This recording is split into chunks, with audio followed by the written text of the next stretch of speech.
Hello, Writerly people. I'm Caitlyn, and I am guest vlogging for the WordNerds on this ink-slinging Monday. Today I'm going to be talking to you about including blind and visually impaired characters in your writing without making them come across as stereotypical weirdos.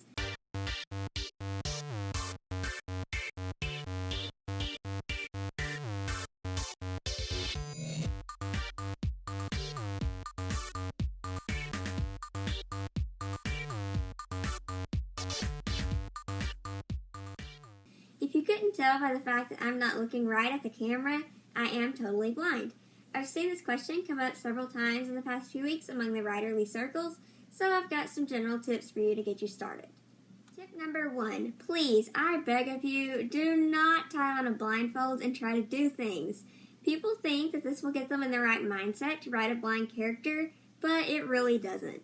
All you'll be thinking about is how hard it is to do things when you can't see, and that just isn't how us blind people think and operate. Tip number 2, know the how, when, and what of your character's visual impairment. How did your character first lose their vision? When did it happen? And what, if anything, can your character actually see? You can be legally blind and still have some residual vision. That's why it's important to know how your character first lost their vision and how old they were when it happened. A character who lost their vision as a young child should think and act much differently than someone who is newly blinded, say, as a teenager. There's a huge plot trope in YA literature specifically that surrounds characters who lose their vision in their early teens due to freak accidents, usually involving fireworks. Tip number 3, talk to people. Most blind people will be happy to answer your questions. We're really pretty approachable, and contrary to popular belief, we can walk and talk.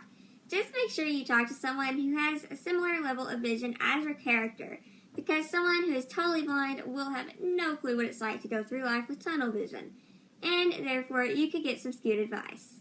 Tip number 4, do your research. Figure out what technology blind people are using today and include it in your writing. Don't just say your character is using a Braille computer. Say they're using a Braille Sensu 2 or an iPad with voiceover. Also, check out blind bloggers, YouTubers, and podcasters to see how they're talking about their lives. Go to youtube.com/breakingblind for some general tips on how we do things. Also, Google things like quirky things that really annoy blind people. You'll get some hilarious situations, and it will make your character seem much more realistic.